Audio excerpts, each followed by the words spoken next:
Okay, so till now we have covered unit 1, which is linear differential equation. Okay, next is second unit was the calculus of complex functions. Okay, so our last topic was the residue theorem, where if we have more than one points where your given function is not analytic, then how you can calculate its complex integral. So that part we have covered in our last lecture.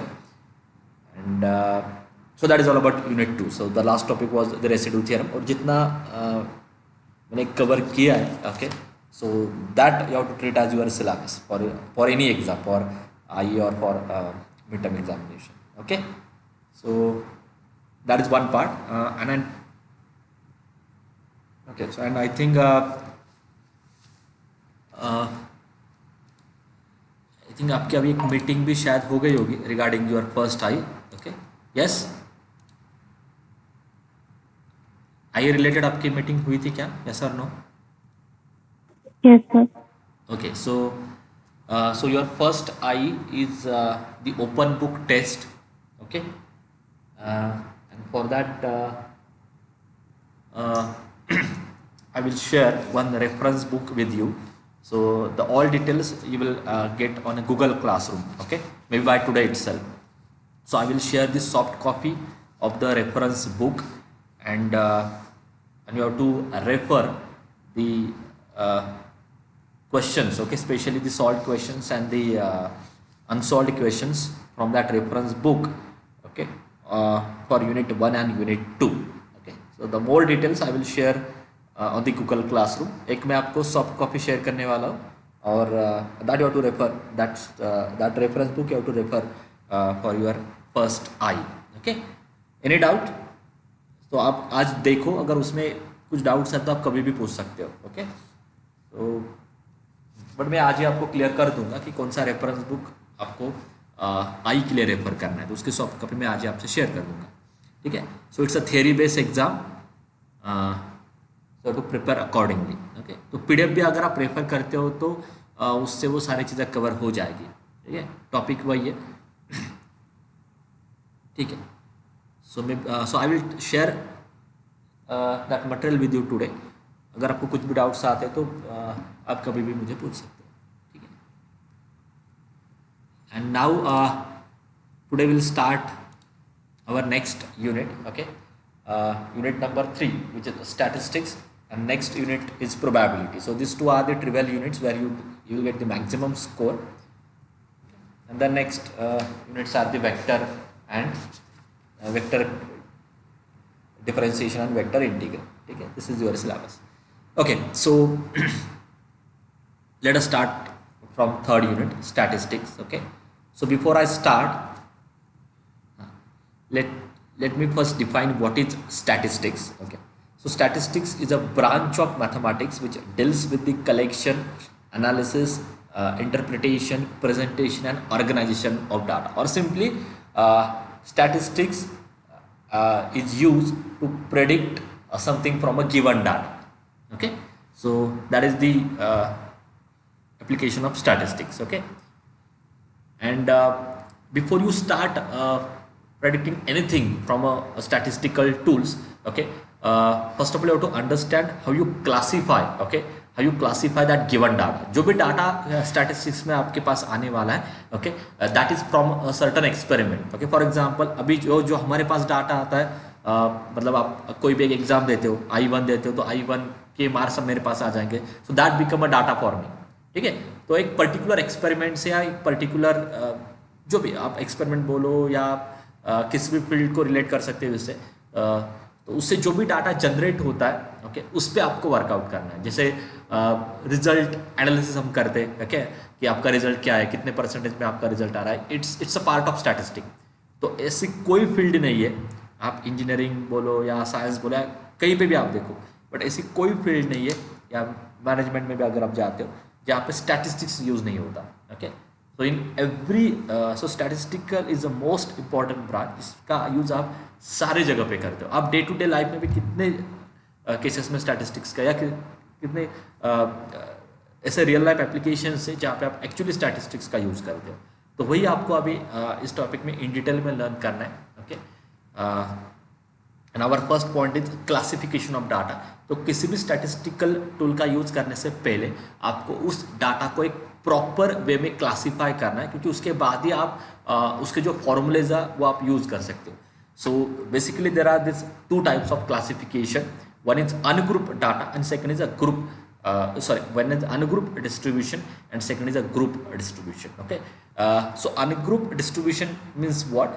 जो भी experiment आप perform करते हो उसके जो outcome बोले उसके जो भी रिजल्ट्स आपको मिलते हैं, ओके, एज इट इज अगर आप वो रिजल्ट्स कंसिडर करते हो then it is called as ungroup distribution. आप उसमें कुछ भी चेंज नहीं करो, जैसे ही एक्सपेरिमेंट से जो भी डाटा आपको मिलता है वो एज इट इज आप उसको कंसिडर करें. For example temperature and time का एक सिंपल एक्सपेरिमेंट अगर आप लेते हो, या कूलिंग का कोई भी आप एक्सपेरिमेंट लेते हो, जो भी डाटा आपको मिलता है उसको एज इट इज कंसिडर करो, that become the ungroup data. Okay, and group distribution basically क्या होता है? It is generally use for a large data. Large data means in 1 crore आप ऐसे भी इमेजिन कर सकते हो, और 10 लाख 15 लाख लाइक दैट. ऐसे कोई स्पेसिफिक रेंज नहीं है, but if you have a large data, अगर आपके पास लार्ज डाटा है तो उस केस में जनरली आप ग्रुप डिस्ट्रीब्यूशन प्रेफर करते हो. ठीक है, सो let me first explain by one simple example. Okay, how you right a given data in terms of ungroup and in terms of group distribution.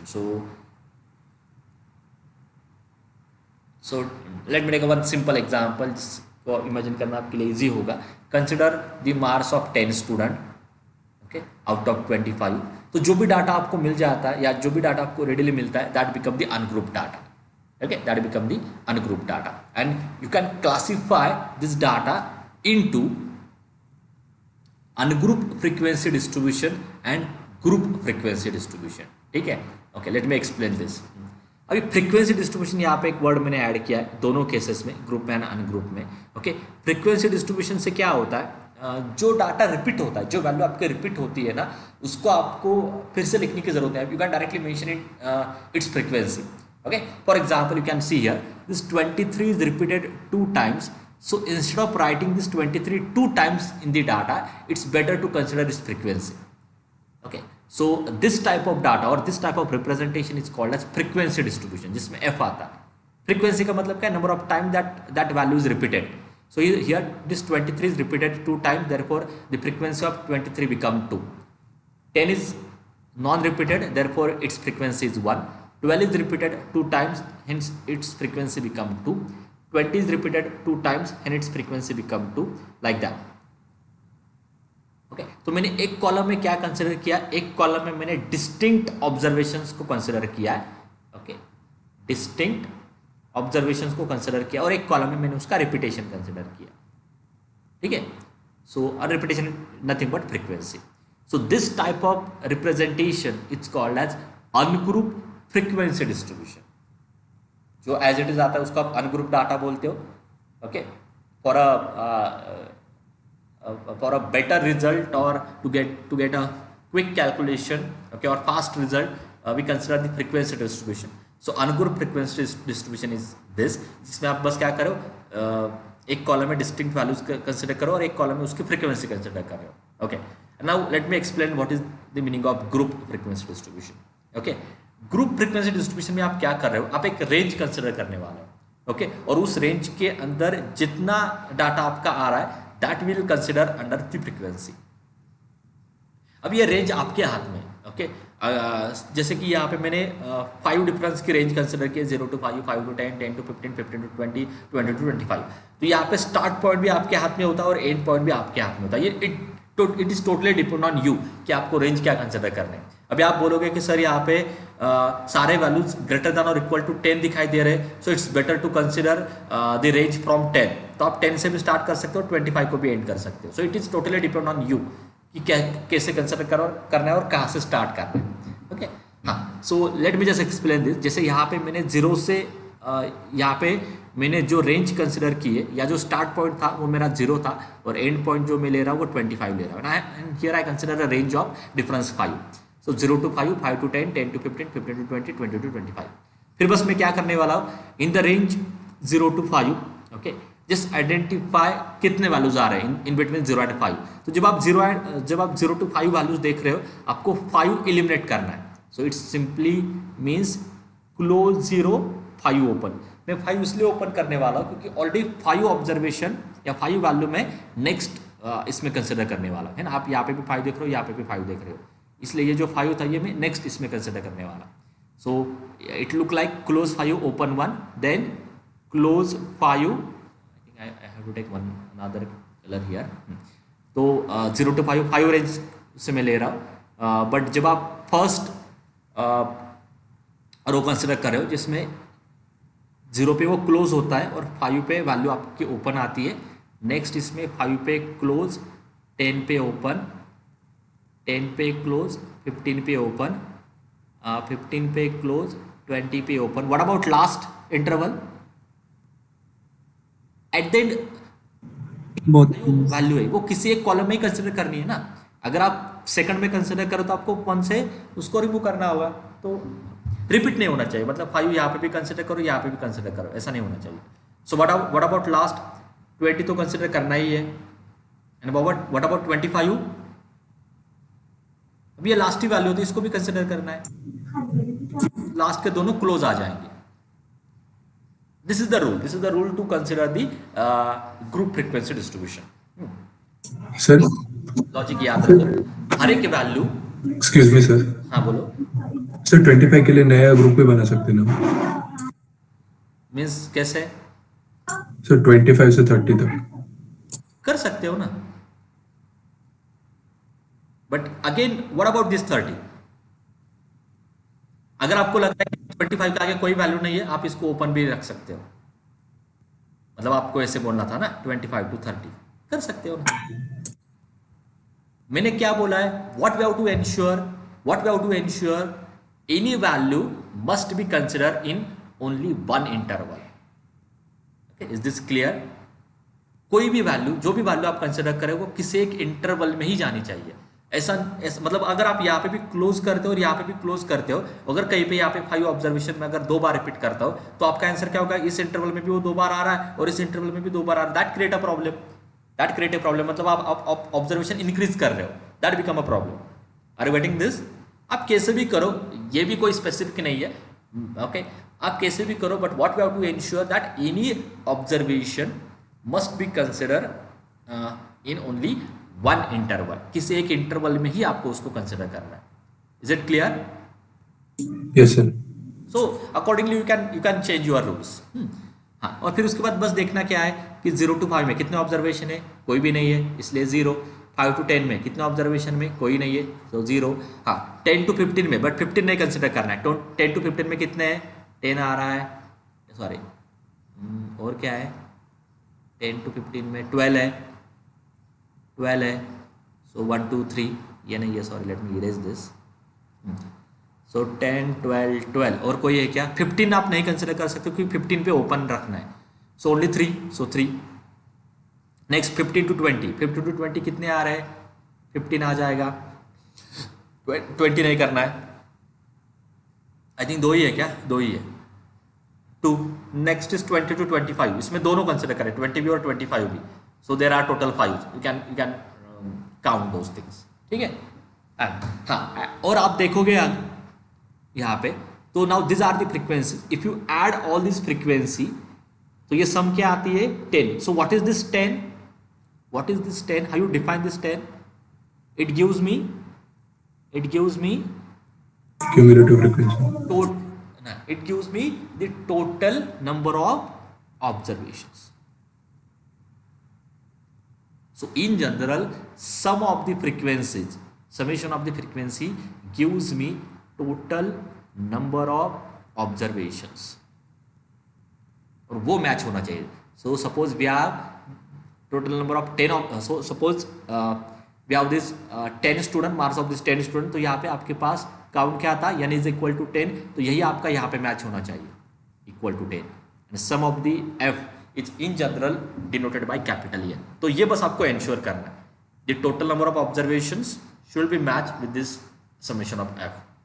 यहाँ पे भी आप देखो, सम ऑफ द फ्रीक्वेंसीज क्या आ रही है? 10 ही आ रही है, which is equal to the total number of observation, as we have given a data of 10 students. 10 student का आपके पास डाटा है, तो दोनों केसेस में ये वैल्यू आपको मैच करनी है। अगर ये मैच नहीं हो रही है, इसका मतलब आपने एक वैल्यू कहीं पे मतलब एक वैल्यू आपने एक से ज़्यादा कॉलम में आप या एक से ज़्यादा इंटरवल में आप कंसिडर कर रहे हो, एक से ज़्यादा इंटरवल में आप वो सेम वैल्यू कंसिडर कर रहे हो। So that create a problem. ये बस आपको इंश्योर करना है। सो इस पे हमें ज़्यादा कुछ फोकस नहीं करना है। Group frequency distribution it is not there in your syllabus, ठीक है, but this is one more way to represent a given data. और आपको समझ में आ रहा होगा कि अगर 1 लाख में अगर आपके पास डाटा आता है तो 1 लाख कॉलम्स यहाँ पे आ जाएंगे अगर आप इस वे में जाते हो, तो है ना, डिस्टिंग। अगर आप एज्यूम करो कि all values are distinct, so now in that case you have to consider 1 lakh columns, 1 lakh rows, okay, for any statistical operation. अगर आपको उसको रिड्यूस करना है तो आप इंटरवल कंसिडर कर सकते हो। तो it is totally depend on you, आपको कितने रोज में उसको मैनेज करना है। आप चाहो तो उसको 1 लाख एंट्रीज को आप 10 रोज में भी मैनेज कर सकते हो। Okay, that is the benefit of this group frequency distribution. But इसमें एक प्रॉब्लम है, इसमें एरर आने के चांसेस ज़्यादा है, इसलिए एंड ऑब्वियसली वो आएगी, okay, but I don't want to go in detail about that. Obviously error आएगी क्योंकि आपके पास बस इतनी इन्फॉर्मेशन है कि 5 to 10 में से 10 to 15 में से there are only 3 observations, but we don't know what are exactly those 3 observations. वो आपको डाटा से समझ में आएगा, बट आप इस पे ही ऑपरेट करने वाले हो, आप इस पे ही सारा कैलकुलेशन करने वाले हो, तो उस केस में प्रॉब्लम क्या होगी, वो 10 to 15 रेंज को इक्वली ट्रीट करेगा।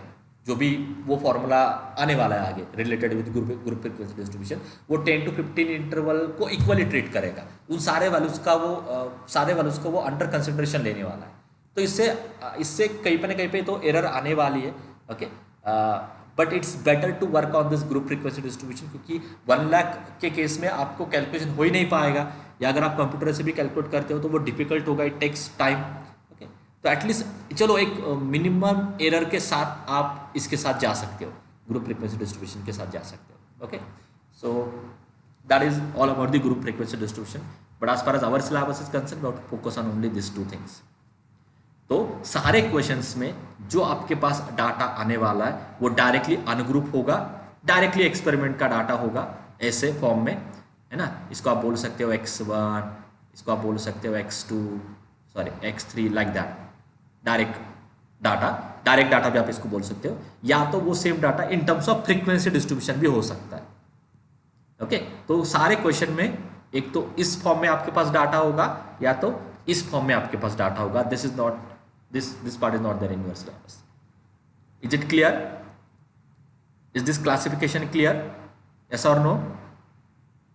सेम डाटा है, आप ऐसे लिख सकते हो, ऐसे लिख सकते हो, ऐसे लिख सकते हो, ये मैं बोल रहा हूं। Is it clear? Yes, sir. And now our next, so this is the classification. Now our next aim or next claim is what? What are the statistical tools that you can perform on these 2 types of data? Okay, so let me start with the first statistical tool, okay, which is measure of central tendency. Our first operation in statistics is measure of central tendency. Let me first define and फिर मैं आपसे पूछता हूँ कि क्या उसका meaning होगा। Measure of central tendency is a typical value, so it's a value. अभी आप सारे टॉपिक को देखना कैसे, आपके पास एक डाटा होगा, उस डाटा पे आप अलग अलग ऑपरेशंस करने वाले हो इस स्टैटिस्टिक यूनिट में। ओके, एंड दोज ऑपरेशंस में 1 by 1 लेने वाला। तो पहला ऑपरेशन जो आपका होगा that you can perform on A given data is central tendency. Now let me first explain what is mean by central tendency. Okay, so it's a typical value, it's a single value, okay, which around it's a typical value around which, okay, it's a single value, it's a typical value around which other figure aggregate means what? और can anyone tell me, अगर मैं कोई भी एक data आपको देता हूँ, like अगर ये डाटा देता हूँ 10, 11, 12, 13, 14, और इस केस में अगर मैं सेंट्रल टेंडेंसी कैलकुलेट करता हूँ, इसका मीनिंग क्या होता है? ये आपने ऑलरेडी यूज किया है। सो central tendency means what? Central tendency means what? हाँ, टेल मी वन टूल, इसमें से इसमें से कुछ टूल्स आपने ऑलरेडी 11 12 में या आप डे टू डे लाइफ में भी यूज करते हो, ठीक है। So can anyone tell me any single tool which gives me central tendency? Mean. It's a value around which other figures are aggregate. ये एक ऐसी वैल्यू है जिसके अराउंड ही बाकी सारे वैल्यूज आते हैं। It's a value around which other figures are aggregate. So tell me a one tool. Attendance. हाँ, Attendance. No no no, Sir, average. Mean. Mean. Okay, अभी थोड़ा रिवर्स जा रहा हूँ आपको, मतलब आप ज्यादातर केस में आपने ये देखा होगा कि मीन कैसे कैलकुलेट करना है। ओके, सो 10 11 12 13 14 इसका मीन क्या होता है? सबके एडिशन करो, total number of observation 1 2 3 4 5। Okay, जो भी आंसर मिलेगा it is a value, it is a typical value around which other figure are aggregate. Yes, are you agree with this और नॉट? जब आप मीन कैलकुलेट करते हो किसी भी डाटा का, मीन का मीनिंग क्या होता है? इट इज अ वैल्यू, ये एक ऐसी वैल्यू है जिसके अराउंड ही बाकी सारे वैल्यूज आते हैं। करेक्ट है ये? Therefore we call it as mean ना। और there is one more word, average. There is one more word, arithmetic mean. ठीक है, ये एक टूल होता है। This become my one tool. Can you tell me one more tool? या आपको पता है, ये मुझे पता था, आपने बहुत बार यूज किया कि चलो कि कहीं किसी भी केस में आप आते हो, एवरेज लेके देखो क्या आता है, मीन लेके देखो क्या आता है। डे टू डे लाइफ में भी आप बहुत सारी जगह पे यूज करते हो। So this is one tool, ये एक स्टैटिस्टिक का टूल है to calculate the central tendency. अभी आप पहले ये अंडरस्टैंड करो, सेंट्रल टेंडेंसी का मीनिंग क्या? एवरेज कैलकुलेट करना है। इससे आपको जल्दी समझ में आएगा। सेंट्रल टेंडेंसी में आप क्या करने वाले हो? जो गिवन डाटा है उसका एवरेज कैलकुलेट करने वाले हो। एवरेज कैलकुलेट करने के लिए भी मेथड्स है। जो एक मेथड आपको पता है वो क्या है? मीन। सबकी एडिशन करो divided by total number of observation. This is one method to calculate the average. Tell me one more method या वन मोर टूल। आपने ऑलरेडी किया है वो पार्ट कवर। सो वन वे इज मीन, सेकंड इज mode, and third is median. These are the three tools by which you will get the central tendency. फिर से सुनो, पहला टूल आपका क्या है? Central tendency. सेंट्रल टेंडेंसी मतलब क्या? जो गिवन डाटा है उस डाटा के लिए आपको एवरेज वैल्यू कैलकुलेट करनी है। और अभी एवरेज वैल्यू कैलकुलेट करने के लिए in our syllabus we have this 3 different tools. One is mean, second is mode, next is median. ठीक है, now let me explain what is mean by mode and what is mean by median. तो मैं क्या करता हूँ, one by one जाता हूँ। मैं कोई भी एक रैंडम डाटा लेता हूँ। Let us take 10 11 12 39 14। चलो, एंड वन बाय वन सारी चीजें कैलकुलेट करते हैं। What is mean? मीन क्या होगा? सबकी addition 10 plus 11 plus 12 plus 30 plus 14 divided by 5. And what is this value? Yes, क्या आंसर आएगा? 10 plus 11 plus 12 plus 13 plus 14 divided by 5. What is your answer? 12. 12 ही आएगा ना, मिडल। हाँ, ठीक है। And what is the definition of mode? हाँ, इसमें एक और भी चीज़ें ऐड करता हूँ, नहीं तो ये सॉल्व होगा नहीं। Just 1 minute. Let me just add a few more values here. 14 and 12 I think it is enough। ठीक है, अभी एवरेज चेंज होगा। 14 plus 12 plus 12 plus 12, so 1 2 3 4 5 6 7 8 9 divided by 9। Can you do this? 10 plus 11 plus 12 plus 13 plus 14 plus 14 plus 12 कितने बार आ रहा है? 4 times आ रहा है ना। Plus 12 divided by 9। क्या आंसर आ रहा है? मैं कैलसी पे कर रहा हूँ, अराउंड लाइक दिस 12.22। अब कर सकते हो। ओके, मैं बस कंसेप्ट एक्सप्लेन कर रहा हूँ। So this is my mean. Now can anyone tell me what is mode? अभी मुझे आपसे डेफिनेशन चाहिए। आपको पता ही था, सारे एलिमेंट्स की एडिशन करो divided by total number of observation. Now tell me the definition of mode. ये आपने किया ऑलरेडी 11 12 में, इसलिए मैं आपसे पूछ रहा हूँ। बोलो, व्हाट इज मोड? मोड की डेफिनेशन क्या है? What is mode? Value which occurs most number of times. Yes, very good. The value which occurs most number of times. It means what? The value which having highest frequency. Correct है? Correct बोल रहा हूँ मैं? Which having highest frequency. The value which having highest frequency. अभी आप बोलते जाओ. Tell me the frequency of 10. Tell me 1. 1. एक ही बार आ रहा है ना वो. 11 की फ्रीक्वेंसी बोलो. 1. 1. 12 की फ्रीक्वेंसी बोलो. 1 4. 3 4 टाइम्स रिपीट हो रहा है. 13 की फ्रीक्वेंसी बोलो. एक ही बार आ रहा है. 14 की 2 टाइम्स ना. 1 2 3 4 5 9. करेक्ट है ये. दिस इज माय, ये आपका मेरा अनग्रुप डाटा था. ये उसका फ्रीक्वेंसी डिस्ट्रीब्यूशन का पार्ट है. ठीक है. Now tell me a value which having highest frequency. ऐसी कौन सी वैल्यू जिसकी फ्रीक्वेंसी सबसे ज्यादा है? 12. 12.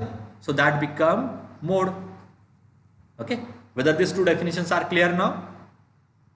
Yes, whether these two definitions are clear now? Yes, sir. Okay. हाँ, अभी इससे पहले ठीक है, इन दोनों, ये दोनों हो गए. Now can anyone tell me the definition of median? इसमें दो कंडीशन है.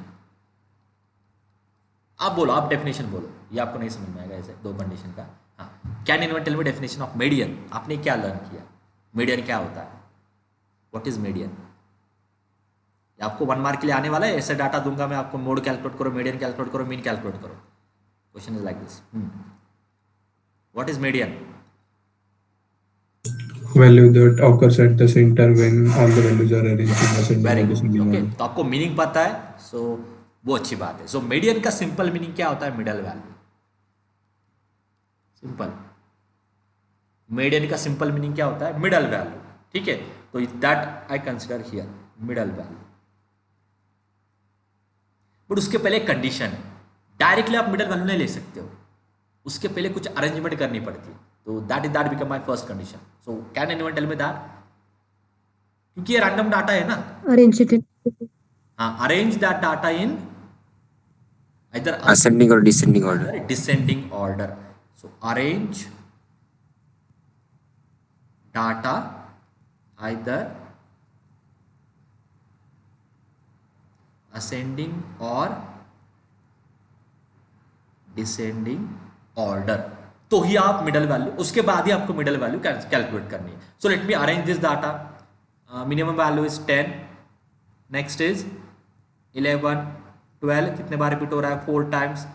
2 3 4. Next is 13. एक ही बार आ रहा है. 14 2 times. So here I have arrange this data in ascending order. ठीक है. Now identify the middle value. This is the first value, second, third, fourth, fifth, sixth, 7 8 9. So tell me the middle value. 12. So if you see here, this become the middle value. Okay, इसके left side में भी 4 observation है, इसके right side में भी 4 observation है. So this become the middle value. Hence your answer is 12.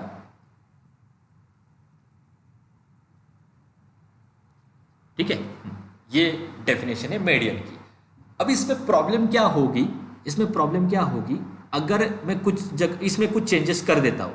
ठीक है, ये पार्ट क्लियर हो गया सबको? मैंने बस डाटा को असेंडिंग ऑर्डर में अरेंज किया है, फिर मैंने मिडल वैल्यू कैलकुलेट किए, तो मुझे दिखाई दे रहा है कि 12 become the middle value. Why it is middle?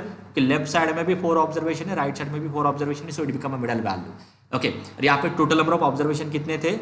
1 2 3 4 5 6 7 8 9. तो इन जनरल रिजल्ट क्या मिलता है? When the observations are odd. अगर आपके पास ऑड नंबर में ऑब्जर्वेशंस आते हैं, so there is only one middle value. उस केस में एक ही मिडल वैल्यू होगी. बट अगर वहां पे मैं इवन नंबर ऑफ ऑब्जर्वेशंस लेता हूं, so in that case you will get कितने मिडल वैल्यूज आएंगे अगर इवन लेता हूं तो? For example 1 2 3 4. कितने ऑब्जर्वेशन है यहाँ पे? 4 है, इवन है. So what is the middle value? इसमें मिडल वैल्यू क्या होगी? Is there exist a single middle value? Is there exist a single middle value? No. No. Middle values आते हैं इस केस में. इवन के केस में देयर आर 2 मिडल वैल्यूज. कौन से मिडल वैल्यूज है यहाँ पे? 2 and 3. 2 and 3 become the middle values. Okay, इस केस में 2 and 3 become the middle values. So how you calculate median for this case? Anyone can tell me this? इस case में median कैसे कैलकुलेट करोगे फिर? इवन के केस में. Odd के केस में डायरेक्टली आ जाती है, बट इवन के केस में क्या करोगे आप? हाँ, कैसे करोगे? Mean. क्या करोगे? Taking mean of the two values. Taking mean of these two values or taking average of these two values. So 2 plus 3 by 2, that become the median. Okay, तो अभी मैं इस सबको फिर से एक बार एक्सप्लेन करता हूं. इसको आगे मैंने कहीं पे दिया था. Just 1 minute. इसको थोड़ा मैंने आगे दिया है.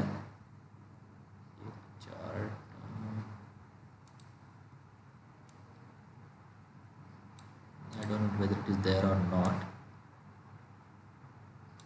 ठीक है, नहीं है तो मैं फिर इसके बाद एक स्लाइड ऐड करता हूँ. Just give me 1 minute. ये इस पे हार्डली एक 1 मार्क का ही क्वेश्चन होगा, ज़्यादा इस पर कुछ नहीं आने वाला. So and let me explain one by one. आपको प्रॉपर ही देता हूँ. So mean is what? So in general mean is what? Sum of all observations divided by total number of observation. This is the mean. Mode is what? Okay, highest frequency value. And what is median? What is median? It's a middle value, but there are two cases. If n is odd, you will get a single middle value. So middle value is unique. Just 1 minute. इसको कैसे लिखो? If n is odd, थोड़ा simple ही लिखता हूँ. If n is odd, या odd के case में लिखने की जरूरत ही नहीं ना, क्योंकि इवन में प्रॉब्लम है. So why we have to worry about odd? तो इसमें बस एक ही प्रॉब्लम होगी आपको इवन के केस में. So if n is even, in that case middle value is equal to average of the two middle value. अब अपने लैंग्वेज में भी याद रख सकते हो. ओके, इसको मैथमेटिकली भी लिख सकते हैं, but I don't want to waste time on that. ठीक है. सो या सिंपली आप याद रखो, मीडियन मीन्स मिडल वैल्यू. अगर यन ऑड आता है तो वहां पे एक ही मिडल वैल्यू आती है, that become the median. There is only one middle value and that become the median. If n even आता है, देयर आर 2 मिडल वैल्यूज. उस केस में मीडियन आपका क्या होता है? उस केस में मीडियन क्या होता है? Average of this 2 values. Average of this 2 values. ऐसे आप याद रखो. Okay, this is the definition of mean, mode and median. मैंने पीपीटी में कहीं पे भी इसको सेपरेटली डिफाइन नहीं किया है, मैं बाद में इसका आपको ऐड करके देता हूँ. But you have to remember this. इस पर कुछ ज़्यादा हाई लेवल के क्वेश्चन नहीं आने वाले. सिंपल एक्सपेरिमेंट, सिंपल डाटा होगा, उससे आपको मीन, मोड, मीडियन कैलकुलेट करना है. Okay, so if I give you one more question, 2, 10, 11, 15 and 15, 20. So what is mean? क्या होगा मीन? कैसे करना है वो तो बोलो. मीन क्या होगा? ऐड करो सबको, divided by total number of observation. 1 2 3 4 5 6 7 8. Okay, 8 से डिवाइड करो, that become a mean. Done. Mode क्या होगा? What is mode? ये तो इजीली समझ में आएगा. What is mode? मोड क्या है इस डाटा का? 15. 50. Anyone please calculate the mean इसमें ऐड करके. 15 इज द मोड. मीडियन क्या होगा इस केस में? मीडियन क्या? So there are number of observation 1, 2, 3, 4, 5, 6, 7, 8. So what are the two? In this case there exist two middle values. So what are those two middle values? 11 and 15. 11 and 15. These are the two middle values. Square bracket में डाला. तो median क्या होगा? 11 plus 15 by 2. Done. ठीक है? What is the mean? 13. हाँ?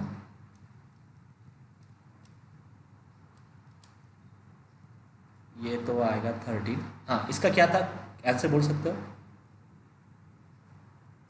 2 plus 10 plus 11 plus 11 plus 15 plus 15 plus 15 plus 20 by 8. मैं कर रहा हूँ, क्विकली आप कैलकुलेशन चेक करो.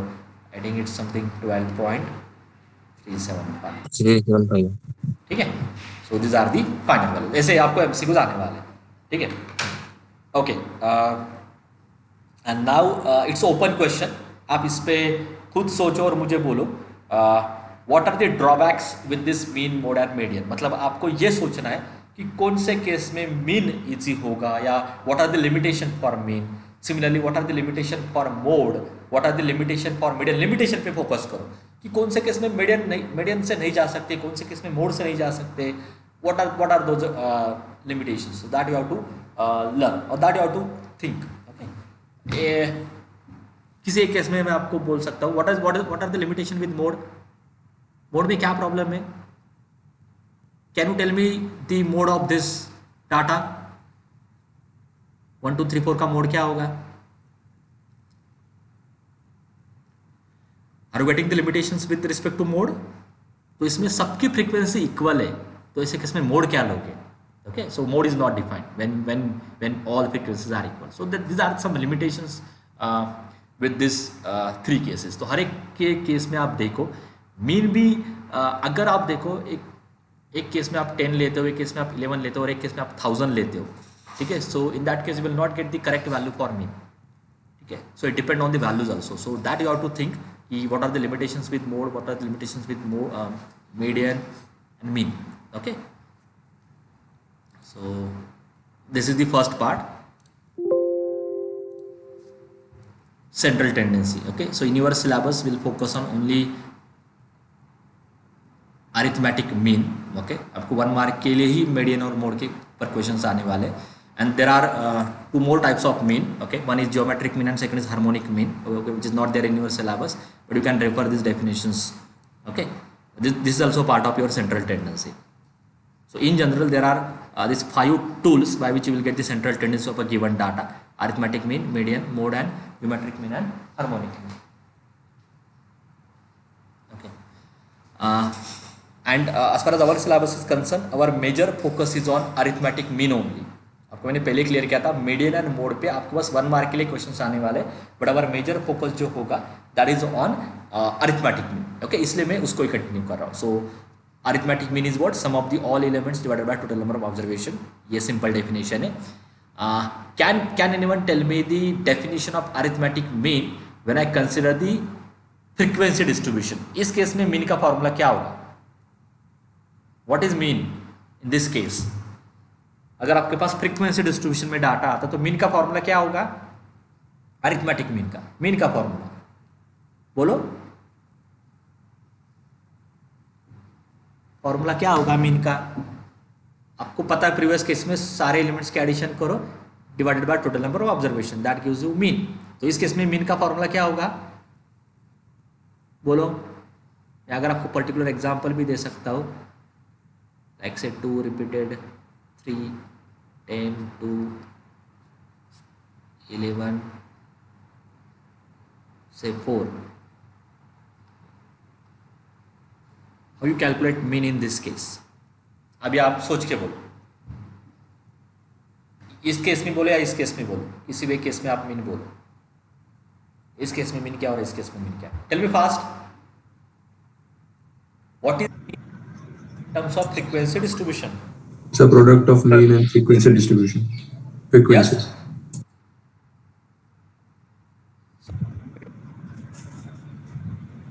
So we have to take the product of element and its frequency and add those all and divide it by total frequency. So 2 into 3, are you talking like this? Correct na? 2 into 3, 10 into 2 plus 11 into 4 divided by what? 3 plus 2 plus 4. Very good. Other students, are you getting this? Are you getting this or not?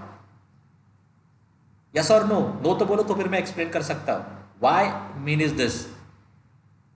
Are you getting this or not? समझ में आ रहा है ये formula ऐसे क्यों बन रहा है? Yes, sir. क्योंकि क्या होता है पहले तो ओके आपका फॉर्मूला वही है. आपको क्या करना है, नीचे क्या आता है, total number of observations mean के फॉर्मूले में. बट आपको मैंने पहले ही क्लियर किया, if you add the column of frequency, okay, this summation gives you total number of observations. Okay, इसलिए नीचे क्या आने वाला है, summation of f I. Okay, so summation of f I which gives you the total number of observations. Now what is on the numerator. आपको पता है कि x1 आपका f1 टाइम्स रिपीट हो रहा है. ओके, तो आपको x1 को कितने बार ऐड करना होगा, कितने बार ऐड करना होगा, कितने बार ऐड करना होगा. If XI. Repeated f1 times, आपको कितने बार इसको रिपीट करना होगा, f1 टाइम्स. सो x1 को f1 टाइम्स ऐड करना है, इसका सिंपल मीनिंग क्या है, x1 इंटू f1 होता है. आपको पता होगा ये x1 को अगर आप f1 टाइम्स ऐड करते हो that means x1 into f1. तो वही मैंने किया है. 2 कितने बार ऐड करना है, 3 times, so it become 2 into 3. 10 कितने बार ऐड करना है, 2 times, so it become 10 into 2. 11 कितने बार ऐड करना है, 4 times, so it become 11 into 4. So what is on the numerator then, summation of f i x i. So what is the formula in case of frequency distribution? This summation of fi xi upon n. Yes, is it clear? Formula समझ में आ रहा है सबको, frequency. Yes, sir. Okay, good. Let me take one example in both cases. ठीक है, these are two questions. Okay, आपको दोनों cases में मीन कैलकुलेट करना है. ये जो डाटा है ये अनग्रुप डाटा है और ये अनग्रुप फ्रीक्वेंसी डाटा है. ओके, फ्रीक्वेंसी की माने. सो what is mean in first case. First case में मीन क्या होगा, सबके एडिशन करो, 480 plus 485 and all 515 divided by total number of observation, that gives you mean. So mean क्या आ रहा है, 496. Correct. And what about second. Second में मीन क्या होगा, here we have given a data in terms of frequency distribution. So in case of frequency distribution आपका formula क्या है, summation of fi xi upon fi. So it become 32 into 4 plus 33 into 10 plus 34 into 13 plus 35 into 8 plus 36 into 5 divided by total number of observation, 4 plus 10 plus 13 and so on plus 5, and that gives me 34. So the mean in second case is 34. Clear हो गया सबको, ये central tendency में इतना ही आपको. This is the first topic. We have completed the first operation on a given data which is central tendency, जिसमें mean पे आपको ज़्यादा फोकस करना है. मेडियन मोड के जो ट्रिवियल क्वेश्चन मैंने इनिशियली लिए थे उतने ही आपको आने वाले हैं. Is this clear? Any doubt in mean? Ungroup data में मीन कैसे कैलकुलेट करना है? यस, रेगुलर जो आप मीन कैलकुलेट करते हो वही फॉर्मूला है. एंड फ्रीक्वेंसी में मीन कैसे कैलकुलेट करना है, जिस पे आपको थोड़ा बहुत फोकस करना है. इज इट क्लियर ना? Yes, sir. ओके, ठीक है. हाँ, और ये मैंने ऐड करके दिया है कि ग्रुप में क्या होता है मीन का फॉर्मूला, बट मैंने आपको पहले क्लियर किया this is not in your syllabus. So if you are interested you can refer this slide. मैं नहीं ले रहा क्योंकि कहीं पे भी हम आगे इसको नहीं रिपीट करने वाले. So I will skip this part. और ये वैसे भी इतना यूजफुल नहीं है क्योंकि इसमें एरर्स ज़्यादा आती है. So now let me come define the second operation. तो जो सेकंड ऑपरेशन जो आप डाटा पे परफॉर्म करने वाले हो that is dispersion. So can anyone tell me what you understand from this word. अभी आपने पहला क्या, आपके पास आप हमेशा क्या फोकस करो कि मेरे पास एक डाटा है और उसमें मैं डिफरेंट ऑपरेशन परफॉर्म करने वाला. आप ऐसे इमेजिन करो दिमाग में कि एक डाटा आपके पास गिवन है, दिस इज माय डाटा, और मैं इस पर अलग अलग ऑपरेशंस करने वाला हूँ इस यूनिट में. जो पहला ऑपरेशन था सेंट्रल टेंडेंसी, या आप इसको सिंपली याद रख सकते हो सेंट्रल टेंडेंसी मीन आप मीन कैलकुलेट कर रहे हो, एवरेज वैल्यू कैलकुलेट कर रहे हो. So now this is completed. जो सेकंड जो मेरा ऑपरेशन है वो है dispersion. So can anyone tell me what is the meaning of dispersion? क्या आपको फील हो रहा है कि क्या हो सकता है इसमें? डिस्पर्शन कैलकुलेट करो मतलब क्या कैलकुलेट करे हो? जैसे फर्स्ट केस में पता है मीन कैलकुलेट करे हो या जो भी करे हो, उसका मतलब एवरेज कैलकुलेट करे हो. एक ऐसी वैल्यू है, it's a typical value around which other values are aggregate. Okay, so what you understand from the second word dispersion? What do you feel? Dispersion से क्या मिलेगा? What you feel? There is one more word similar to this which is called as scattered. Now can anyone tell me what we can determine using dispersion? चलो मैं आपको एक और simple example देता हूँ. let me give you two set of data. One data is this 19, 21, 23 and 25, and second data is this 10, 100, 1000, 1 lakh. Okay, अभी आप मुझे ये बोलो कि कौन से सेट में, this is my set A, this is my set A, set B, तो कौन से सेट में डिस्पर्शन ज्यादा दिखाई दे रहा है? कौन से सेट में आपको डिस्पर्शन ज्यादा दिखाई दे रहा है? Which set gives you more dispersion? हाँ, कहां पे डिस्पर्शन ज्यादा दिखाई दे रहा है? सेकंड में. Okay, so this you can calculate using this second tool. Okay, तो अभी आप क्या कैलकुलेट करने वाले हो कि कहां पे स्कैटर्डनेस और डिस्पर्शन प्रेजेंट है, या if you want to compare this two data, so you can determine कि इन सेट बी और set B have more dispersion than set A. अब ये 4 और 5 वैल्यूज के लिए इजी होता है. जब आपके पास 1 लाख में डाटा आता है तो it's very difficult to compare कि यहाँ पे डिस्पर्शन ए सेट में डिस्पर्शन ज़्यादा आ रहा है या बी सेट में डिस्पर्शन ज़्यादा आ रहा है. और इसका एक मैं आपको रियल लाइफ एप्लीकेशन देता हूँ. Okay, if I want to select a player, okay, या चलो क्रिकेट टीम का जो सिलेक्शन होता है, ओके, उस केस में एक एग्जाम्पल देता हूँ. Consider a player A, cricket का एग्जांपल ले रहा हूँ जिससे आप रिलेट कर सकते हो. ओके, मेरे पास क्या इन्फॉर्मेशन है? प्लेयर बी का लास्ट 5 मैचेस का मेरे पास स्कोर है. So suppose that score is 50, 90, 80, 99.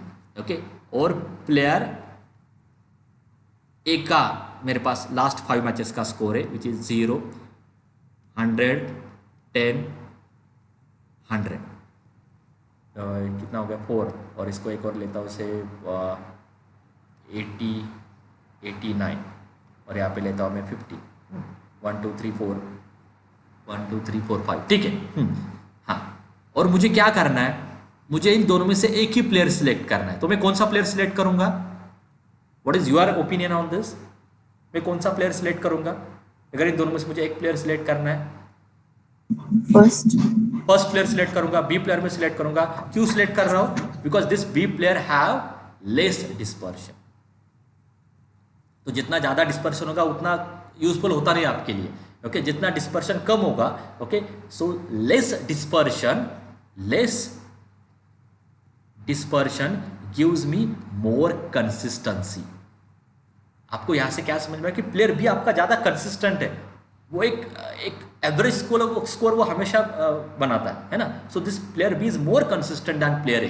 Player A की कोई गारंटी नहीं है, आज वो 100 करेगा, नेक्स्ट में वो 0 पे आउट हो सकता है. So there is no guarantee with player A, but player B के पास एक कुछ तो गारंटी हो गया आपके पास कि एक एवरेज स्कोर से वो आगे जाता है. ठीक है, so this is the real life application of this dispersion. Okay, so when you calculate the dispersion of, ये एक मैथमेटिकल वैल्यू है, dispersion is the mathematical value, एक नंबर आने वाला है आपके पास. So when you calculate a dispersion of player B, when you calculate a dispersion of player A, आप इन दोनों को कंपेयर करो. अगर ए का डिस्पर्शन ज्यादा आता तो आप बी को सिलेक्ट करोगे, क्योंकि जितना लेस होगा डिस्पर्शन उतना आपके लिए अच्छा है, उतना that gives you more consistency. That you can determine using statistical tool. ठीक है, सो आज के सेशन में हम इतना ही देखने वाले हैं. And for that, in our syllabus, there are these 2 tools: standard deviation and coefficient of variation. So these 2 tools gives me the dispersion present in the given data.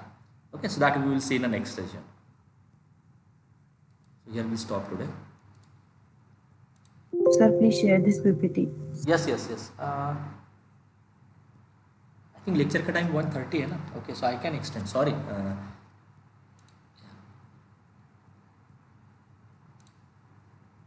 Okay, let me just introduce this. ज़्यादा time नहीं लूँगा, मुझे लगा कि हाँ या so let me just जितना explain किया वही एक्सप्लेन करने वाला फिर से. So in some cases why we need this dispersion और scatteredness present in the given data. Why we need this part? Okay, so because in some cases average will not give you the full information of a given data. Average मतलब एक middle value आप बोल सकते हो, एक average value आप बोल सकते हो.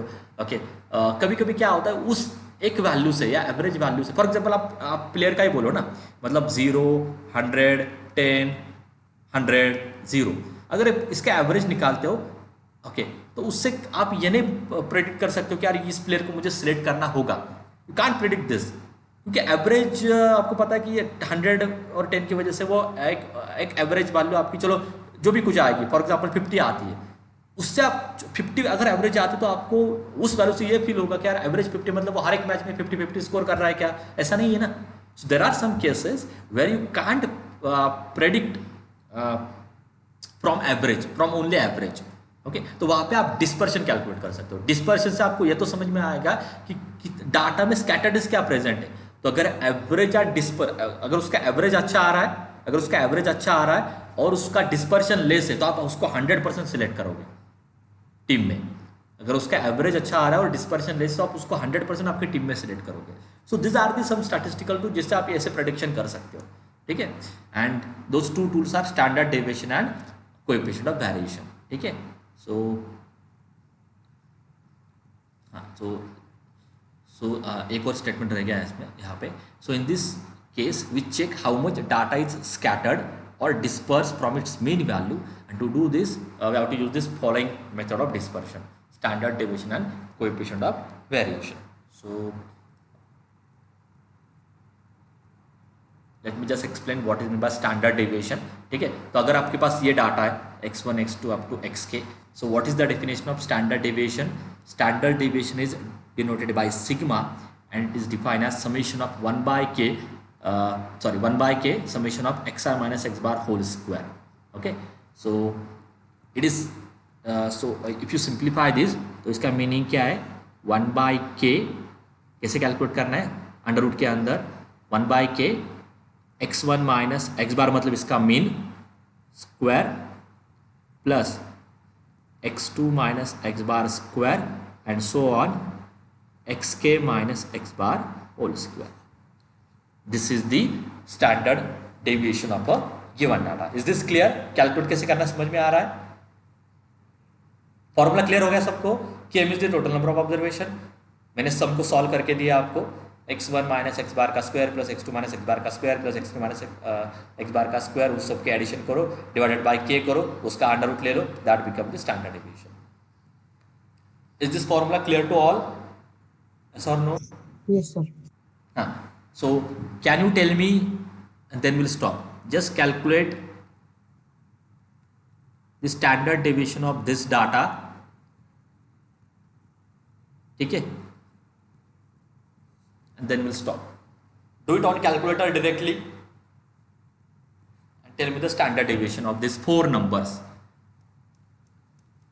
पहले उसका मीन कैलकुलेट करो, उसके लिए आपको चाहिए मीन, तो मीन कैलकुलेट करो पहले.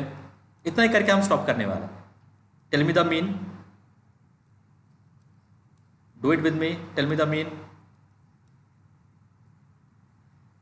मीन बोलो.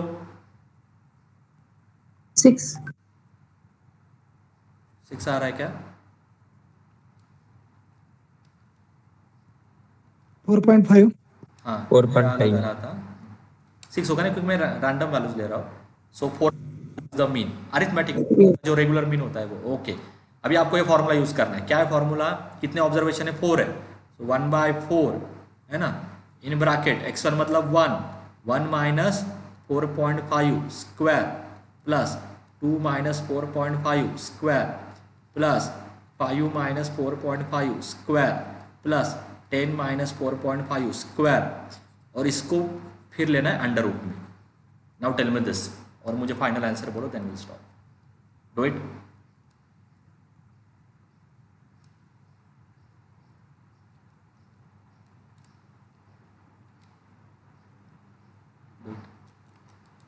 Do it on calculator directly, पूरा कैलकुलेशन कैलसी में होगा ये।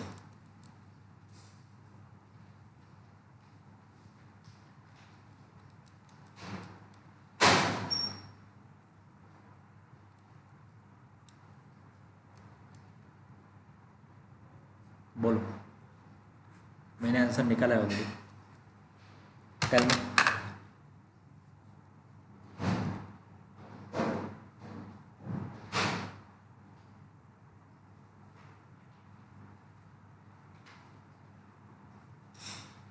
बोलो 3.5. Point. क्या आ रहा है? 3.5. Other student please check this. Sir, 6.3. As 3.5. Yes, sir, 3.5. 3.5 आ रहा है बाकी स्टूडेंट्स का भी। Yes, sir. Okay okay, so correct होगा, शायद मेरे कहीं पे मिस्टेक हो गई होगी। ठीक है, सो 3.5 is the standard deviation of this given data. अब इसके आगे एक और पार्ट है, द कोएफिशिएंट ऑफ वेरिएशन। दो डेफिनेशन थे ना, स्टैंडर्ड डिविएशन का ये फॉर्मूला था और कोएफिशिएंट ऑफ वेरिएशन का जो फॉर्मूला है CV, ओके, उसका फॉर्मूला क्या है? Standard deviation upon mean multiply by 100। That is all about dispersion. कल मैं लेने वाला फिर से। तो if you calculate this 3.5 mean क्या आ रहा था? 4.5 multiply by 100। What is this? 3.5 by 4.5 multiply by 100 क्या आ रहा है वो? 27.7. 77.78 समथिंग। ठीक है, हाँ। तो CV why we need CV coefficient of variation क्यों चाहिए आपको? क्योंकि यहाँ से आपको आंसर मिलता है परसेंटेज में। ओके, तो इसका मतलब क्या होता है कि इस डाटा में 77% और 77.78% डिस्पर्शन प्रेजेंट है। वो ज़्यादा है, वो बहुत ज़्यादा है। ठीक है, सो दैट यू कैन प्रेडिक्ट। तो इतने परसेंटेज में आप वहाँ पे डिस्पर्शन आ रहा है। तो so will see this part in detail in next session. ठीक है, ओके। तो ये कैलकुलेशन कैसे सब कुछ, इसमें एक और वे, तो ये जो वे होता है जो अभी आपने कैलकुलेट किया, it's a difficult approach, it takes time. There is one more way, one more fast way to find the standard deviation, so that I will take in the next session. So here we'll stop today. Thank you. I will share this PPT.